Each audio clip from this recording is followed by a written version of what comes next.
Hi, this is Yolanda Van Veen on behalf of Expert Village.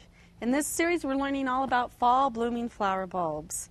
In this segment, we're talking about a canna lily that is really spectacular called Robert Kemp.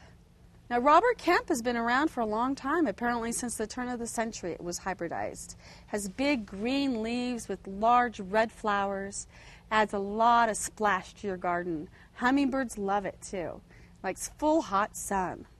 Now the bulbs are just a tuber, so there's really no up or down. With tubers I just go sideways with them, and the growth will come out of all these little eyes.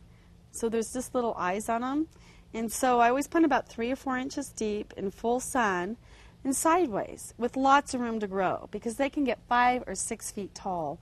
So they're great against the fence or against a wall or the side of the house or your entryway where you just want a lot of tropical splash. They're just a beautiful canna lily that'll give you a lot of bang for your buck.